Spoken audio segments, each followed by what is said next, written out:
حضرت عائشہ صدیقہ رضی اللہ تعالیٰ عنہ فرماتی ہیں ایک عورت تھی اور اسے نبی پاک صلی اللہ تعالیٰ علیہ وسلم نے وہ کلمہ پڑھ کے مسلمان ہوئی، مدینہ طیبہ آ گئی تو حضور نے مسجد نبوی شریف میں اس کے لیے مکان،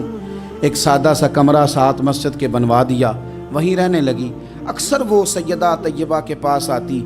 تو حضرت عائشہ صدیقہ رضی اللہ تعالیٰ عنہ فرماتی ہیں وہ بڑی باتیں سناتی اور آخر میں کہتی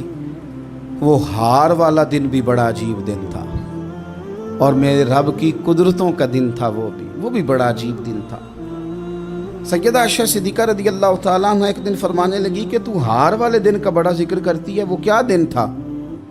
تو خاتون کہنے لگی اماں جی وہ دن تھا جب میرے رب پر بھروسہ اور مضبوط ہو گیا،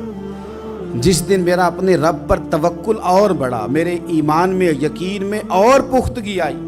کہنے لگی میں ایک گھر کی کنیز تھی، نوکرانی تھی، اس گھر میں ایک بچی تھی جس کے پاس سونے چاندی ہیرے جواہرات کا ہار تھا۔ اس زمانے میں چمڑے کے اوپر لوگ ہیرے جواہرات لگاتے تھے، کئی دفعہ سرخ رنگ کے چمڑے پہ لگائے جاتے تھے، وہ بچی پہنتی تھی تو کہتی ہوں بچی کے اس نے اتار کے رکھا یا اس سے گرا وہ ہار تو چیل اسے اٹھا کے لے گئی گوشت سمجھ کے اور میرے سامنے اٹھا کے لے گئی۔ گھر والوں نے مجھ سے پوچھا، یہ بخاری میں موجود ہے،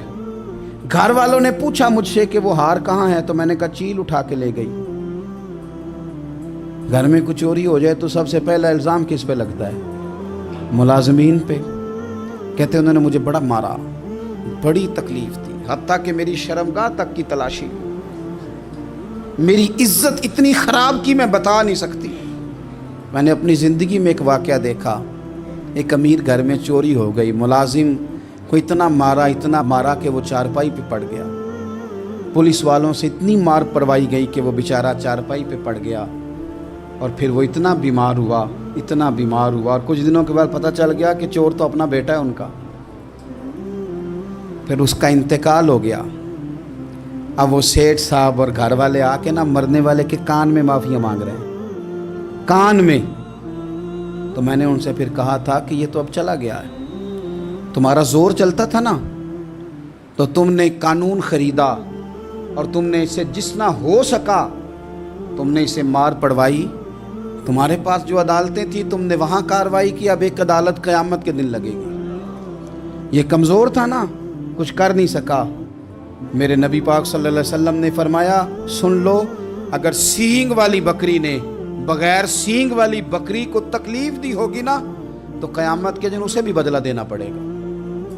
کہ تیرے پاس سینگ تھے اور تو نے اسے مارا تھا۔ وہ خاتون عرض کرتی ہے سیدہ عائشہ کی خدمت میں کہ مجھے بڑا مارا، مجھے تکلیف دی، میں کہہ رہی تھی کہ میرے سامنے چیل لے گئی ہے پر وہ نہیں مان رہے تھے، اماں جی انہوں نے مجھے بڑا مارا۔ حضرت عائشہ صدیقہ کہتی ہیں پھر کیا ہوا؟ کہنے لگی اماں جی جب کوئی میرا مددگار نہ رہا، مجھے تکلیف دے رہے تھے، رسوا کر رہے تھے، تو میں نے اپنے رب سے مدد چاہی، میرے رب کی طرف میں نے توجہ کی، میں نے کہا مالک اب تو ہی میرا مددگار ہے۔ کہتی ہے وہ مجھے مار رہے تھے تو وہ چیل جو ہار لے گئی تھی وہی لے کے واپس آ گئی اور ہمارے سروں کے قریب لا کے اس نے جب اس ہار کو پھینکا وہ مجھے چھوڑ کے سائیڈ پہ ہوئے، وہ میری بے گناہی جان گئے، لیکن آپ کو بتاؤں اس دن سے میرا اپنے رب پر یقین اور بڑھ گیا۔ مجھے سمجھ آ گئی کہ جب انسان پورا ٹوٹ جاتا ہے اور جب کوئی چاروں جانب اس کا مددگار نہیں ہوتا تو رب تو ہوتا ہے نا،